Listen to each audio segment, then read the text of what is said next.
अस्सलाम अलैकुम। कैसे हैं आप सब? उम्मीद करती हूँ कि आप सब खैर से होंगे। अल्लाह का शुक्र है मैं भी बिल्कुल ठीक ठाक और खैर खैरियत से हूँ। तो ये ना गांव से तो नहीं, वैसे हाँ गांव में ही दरख्त है, लेकिन अम्मी ने भिजवाए हैं आम हमारे लिए। एक पेटी मेरे लिए भिजवाई है और एक पेटी मेरी सिस्टर के लिए भिजवाई है। तो बस 2 पेटियां आम की थी, देख के दिल खुश हो गया कि अम्मी ने इतनी दूर से आम भिजवाए हैं। और ये ना एक आम का दरख्त है जो मेरे मामू ने लिया है एक आदमी से, वो भी 7,000 का। जब तक आम है तब तक वो आम उतार के खाएंगे, उसके बाद फिर वो दरख्त वापस कर देंगे। तो मैं सुन के हैरान हो गई कि ऐसे भी होता है। तो यहाँ पे मैं आम निकाल रही थी और इसमें मसाला डाल के ना तो इसे पकाया हुआ है। और आम है बहुत मीठे, बहुत ही मजे के। गांव वालों की तो मौजें लगी हुई है। आम उतारते हैं उधर रजाइयों के नीचे रख के, तो उसके बाद फिर जब वो पक जाते हैं उठा के वो खाना शुरू कर देते हैं। तो आज मेरी किचन से खाना बनाने की थी छुट्टी, क्योंकि आज ना मेरी मदर इन लॉ इमाम हुसैन अलैहिस्सलाम की न्याज दिला रही थी। तो जैसे कि मुहर्रम है, मुहर्रम में हर कोई बांटता है, न्याज लेता है, तो इसी तरह हमारे घर में भी ऐसे ही होता है। तो न्याज दिलाई जाती है, उसके अलावा घरों में दिया जाता है और बांटा भी जाता है। इंशाल्लाह मैंने भी 9 या 10 मुहर्रम को बांटना है। तो आंटी ने कहा कि पहले ना मैं बांट लेती हूँ, क्योंकि फिर चूल्हा जाहिर सी बात एक ही होता है, तो एक ही वक्त में सारे लोग फिर नहीं पका सकते। तो इस वजह से उन्होंने ना ये पहले बना ली। तो यहाँ पे बस मैंने कहा थोड़ी सी मेरी वीडियो भी डिफरेंट हो जाएगी, मैं आप सबके साथ ये भी शेयर कर लेती हूँ कि मेरे ससुराल में भी ना न्याज दिलाई जाती है, तो वो फिर किस तरह से होता है। तो तब तक आंटी तैयारी कर रही थी, तो मैंने कहा मैं जल्दी से ना आम धो लूँ, क्योंकि मैंने वीडियो भी बनानी थी। और उसके बाद आम धो के इन्हें मैंने समेटना था। और उसके अलावा एक और काम था, बच्चों की सूजी भूनने वाली, वो ख़त्म हुई हुई थी। मैंने कहा कि आज ना सूजी भी भून लेती हूँ। कल वैसे मैंने भूननी थी, मुझे याद ही भूल गया। तो कल ख़त्म हुई थी, तो फिर मैंने अपनी सिस्टर से लेके वो डाली। तो अब मैं भून लूँगी आराम से। तो सूजी भूनने में पूरा 1 घंटा लग जाता है। चूल्हे पे खड़े रहो, साथ में आज इतना कोई हब्स था, फिर बहुत ही ज़्यादा गर्मी थी किचन में, तो खड़ा ही नहीं हुआ जा रहा था, बहुत ही गर्मी थी। तो बस आम दे के काफ़ी खुश हुए, अल्लाह का शुक्र है आम खाना नसीब हुए। अल्लाह का जितना शुक्र अदा करे उतना कम है।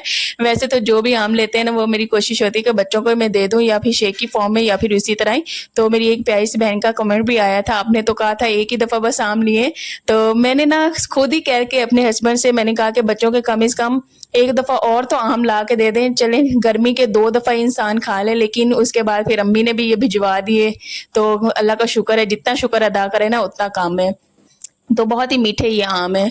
तो वैसे जब शादी से पहले अम्मी के घर होते थे ना, तो अब्बू ना ऐसे ही गर्मियों में आम की पूरी पूरी पेटी ले आया करते। तो वो आम इतने कोई मजे के होते थे ना, वो आज तक मुझे भूले नहीं है।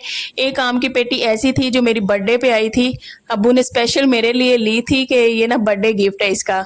तो वो आम मुझे बहुत ही ज्यादा पसंद आए थे। उस तरह का आम फिर मैंने दोबारा जिंदगी में कभी नहीं खाया। वो वाले आम थे ही ऐसे, पता नहीं अब वो कौन सी नस्ल थी आम की, मुझे ये भी नहीं पता, लेकिन वो आम बहुत ही ज्यादा मजे के थे और मैंने खूब रज के खाए थे। तो यहाँ पे आम को मैं धो लूंगी और धो के ना फ्रिज में ठंडा होने के लिए रख दूंगी। जब हस्बैंड आएंगे ना तब मैं इन्हें काटूंगी और हम भी मिलके ये खाएंगे। उसके अलावा मैंने अपनी मदर इन लॉ को भी आम दिए थे, और इसी तरह बाकी के फिर मैंने धो के ना फ्रिज में डाल के रख दिए थे।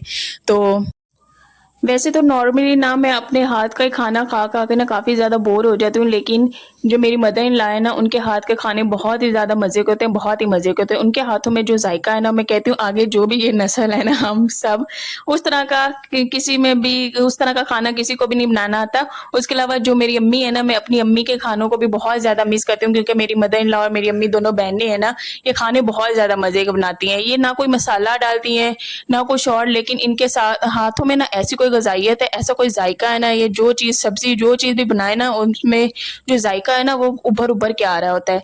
तो मैंने ये बात अक्सर की भी है कि ऐसा क्या बात है, हम लोग भी खाना बनाते हैं, लेकिन आप लोग जो भी खाना बनाते हो उनमें एक अलग ही जायका होता है, या फिर यही है कि हम बच्चे हैं, जो माओ के हाथों में जायका होता है ना, वो फिर औलाद के हाथों में इस तरह का नहीं होता। तो क्या पता जब फिर मैं बड़ी होंगी, फिर जो इशाल और नूर है उनको मेरे हाथों के खाने इस तरह के अच्छे लगते हैं, फिर मैंने ये वाला सोचा है। लेकिन ये खाने बहुत मज़े के बनाते हैं। मैं अपनी अम्मी के हाथों के खाने को भी बहुत ज़्यादा मिस करती हूँ, बहुत ही ज़्यादा मिस करती हूँ। उनके हाथों के खाने बहुत ही मज़े के होते थे, लेकिन अब उनको ना किचन से छुट्टी मिली हुई है, वो खाना बनाती नहीं है, तो मेरी छोटी सिस्टर बनाती है, वो भी मज़े का बनाती हैं, लेकिन अम्मी बहुत ही ज़्यादा मज़े के बनाया करती थी। तो उसके अलावा मेरी मदर इन लॉ भी बहुत ही मज़े के खाने बनाती हैं। टिंडा तोरी सब्जी जो भी हो जाए बहुत ही मज़े की बनाती है। दाल होगी, दाल में ना कोई चिकन होगा, कुछ भी नहीं होगा, लेकिन गोश्त वाला जायका आ रहा होगा। मैंने तो एक दिन कह भी दिया था कि आपके हाथों में ना बहुत ही जायका, बहुत ही मज़े के आप खाना बनाती हैं। तो मुझे बहुत ही ज़्यादा पसंद है उनके हाथों का खाना। तो आज तो वैसे मैंने कुछ भी नहीं बनाना था, बस मेरी मदर इन लॉ ने चने वाला पुलाव बनाना था, तो बस वही हम लोगों ने खा लेना था और फिर घरों में भी कुछ देना था। तो मैंने कहा मैं साथ-साथ ना सूजी भून लेती हूँ और साथ-साथ मेरी मदर इन लॉ भी बना रही थी चने वाला पुलाव। तो कुकर में उन्होंने चने बॉयल करके रख दिए हुए थे और साथ में बाकी फिर वो चीज़ें कर रही थी। तो बस पानी का भी इस यही मसला है, पानी था नहीं, तो बस जिस तरह से काम होते गए वो कर लिए। और आज कोई ज़्यादा काम मुझे थे नहीं, एक तो मुझे सूजी भूननी थी और बस मैंने वीडियो बनाई, उसके बाद बच्चों का खाना पीना किया, उनको खिलाया, उसके बाद फिर तकरीबन मैं फ्री थी। आज का दिन इस तरह से गुजरा। तो ये वैसे महीने की एक दफ़ा मैं सूजी लेके ना भून के मैं रख देती हूँ, बहुत ही ज़्यादा आसानी हो जाती है। इस तरह से ना हमारा टाइम भी बच जाता है। वैसे तो अगर बनाना चाहें तो साथ-साथ में भी सूजी भून के तो उसे दूध में डाल के बच्चों को दे सकते हैं, लेकिन फिर क्या होता है कि इतना टाइम नहीं होता हम माँओं के पास, रोज़ाना के बहुत से काम आ रहे होते हैं। तो मैं कोई एक वक़्त ऐसा निकालती हूँ एक दिन जिसमें मुझे बहुत ज़्यादा काम ना हो और आराम से मैं सूजी भून सकूँ, क्योंकि इसे हल्की आँच पे भूनना होता है ना, तो बहुत ही ज़्यादा वक़्त लगता है, बहुत ही ज़्यादा टाइम लगता है। तो बस इसे हल्की आँच पे मैं खड़ी होके भूनती रही और तकरीबन 1 घंटा मुझे लगा, बहुत ही ज़्यादा गर्मी थी। तो बस साथ में चना पुलाव की भी तैयारी चल रही थी, साथ में चना पुलाव भी बन रहा था और उसमें गरम मसाला भी डाल दिया, चने भी डाल दिए। और मैंने भी वैसे चना पुलाव बनाना है, मैंने भी यही सोचा हुआ है, क्योंकि हम हर मुहर्रम में ना यही चना पुलाव बनाते हैं, यही चना पुलाव बना के तो ये हम बाँटते हैं। तो इंशाल्लाह वो भी आपके साथ मैं लाज़मी शेयर करूँगी। तो यहाँ पे सारे मसाले डाल दिए और बिल्कुल परफेक्ट सारे मसाले थे।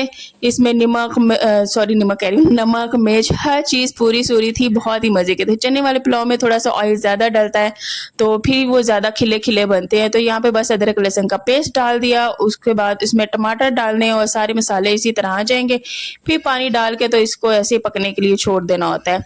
तो आप सब भी मुझे लाज़मी बताइएगा किसको अपनी माँ के हाथ का खाना बहुत ही ज़्यादा अच्छा लगता है, और अल्लाह हर माँ-बाप का साया उसकी औलाद पे सलामत रखे, क्योंकि माँ-बाप हैं तो औलाद की खुशियाँ होती हैं, माँ-बाप से ही औलाद खुशी-खुशी भागती है, दौड़ती है और रौनकें होती हैं। एक तरह से बड़ों की जो होती है ना, रौनकें होती हैं। और जिनके वालिदैन इस दुनिया में नहीं हैं, बहुत बड़ा दुःख है, बहुत बड़ा गम है, जो कि सारा साल सारी ज़िंदगी भरते नहीं हैं। उनकी यादें, उनकी आवाज़ सुनने को कान तरस जाते हैं। अल्लाह उन सब के वालिदैन को जन्नतुल फिरदौस में आला मुकाम अता फ़रमाए, और जिनके माँ-बाप हैं अल्लाह उनको सेहत वाली, तंदुरुस्त, लंबी ज़िंदगी दे।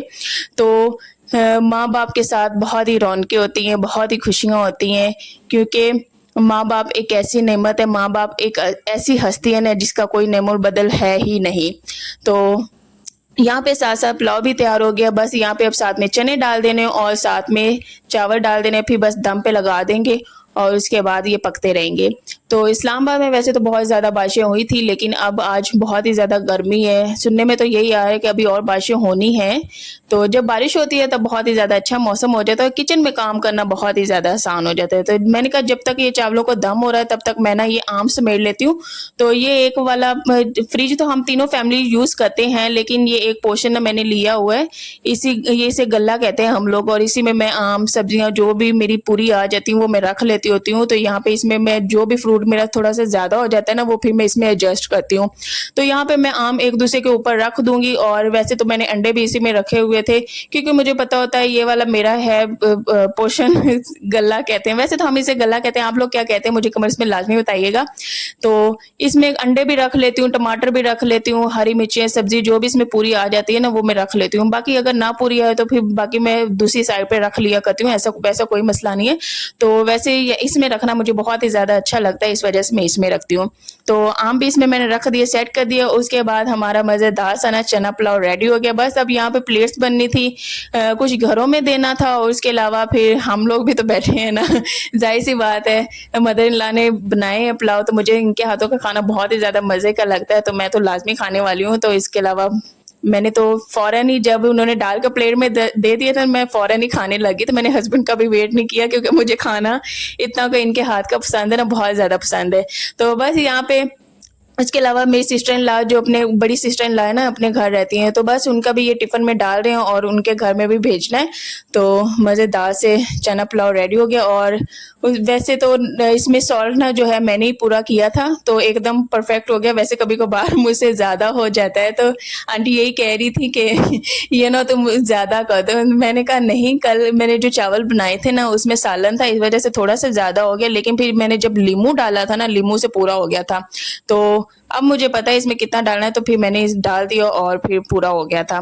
तो बस यहाँ पे प्लेट्स बन रही है और आस-पड़ोस फ्लैट्स में जितने भी रहते हैं ना ऊपर-नीचे, उनके घरों में भी भिजवा देंगे और उसके अलावा जब मैं बनाऊँगी ना इंशाल्लाह मैं बाहर भी जाके बाँटूँगी। और मैं अपने हस्बैंड से कह रही थी कि इस दफ़ा ना मैंने खुद जाना है आपके साथ, नहीं तो हर दफ़ा भाई और जो मेरे हस्बैंड है वही जाके बाँट के आते हैं। मैंने कहा इस दफ़ा मैं खुद जाऊँगी और मैंने खुद बाँटने हैं इस दफ़ा, क्योंकि मुझे इतना शौक है कि मैं पकाऊँ और सबको खिलाऊँ, अपने घर वालों को भी, अपने जो बाहर भी हैं उन सबको। तो यहीं पे व्लॉग को करती हूँ एंड और इंशाल्लाह नेक्स्ट व्लॉग में मिलेंगे। और कमेंट्स में लाजमी बताइएगा आप सबने मौला हुसैन अलैहिस्सलाम की क्या नियाज दिलाई है, क्या बांटा है बना के। और जितनी इंसान के पास तौफीक हो, बेशक थोड़ी हो, इंसान को लाजमी बांटना चाहिए, लाजमी बांटना चाहिए, क्योंकि मौला हुसैन अलैहिस्सलाम ने और बाकी सब ने जितनी भी कुर्बानियाँ हमारे लिए दी हैं, इस्लाम की खातिर दी हैं, वो उन पे तो हम कभी भी उनके नक्शे कदम पे उन्होंने इस्लाम फैलाने की बहुत ज़्यादा कोशिश कभी भी नहीं चल सकते। हम इतने गुनाहगार हैं, बहुत ही ज़्यादा गुनाहगार हैं, लेकिन एटलीस्ट जो भी हो सकता है हम बांटें और जितनी कोशिश हो सकती है नक्शे कदम पे चलने की कोशिश करें, कुछ ना कुछ अच्छाइयाँ नेकियां करने की कोशिश करें, यही हमें करना चाहिए। उसके अलावा यहाँ पे बस मैं बैठ के खा रही थी और उसके बाद फिर बस यहाँ पे आम भी खाने हैं। तो आम भी मैंने काट दिए थे, तो हस्बैंड आ गए थे, उनको भी मैंने चावल गरम करके दे दिए। उसके बाद फिर हमने बैठ के यहाँ पे आम खाए। नूर सो रही थी और यहीं पे फिर मैं दोबारा फिर यहीं पे कह रही हूँ एंड करती हूँ। तो आम बहुत मज़े के थे, शाल को बहुत ज़्यादा आम पसंद है, ये इतने शौक के साथ खाती है, बहुत ही ज़्यादा पसंद है। तो चलें जी, कमेंट्स में बताना मत भूलिएगा व्लॉग कैसा था और ढेर सारा ख्याल रखें अपना भी और दुआओं में याद रखा करें मुझे भी, मेरे घर वालों को भी। बाय, अल्लाह हाफिज़, अपना ख्याल रखिएगा, टाटा।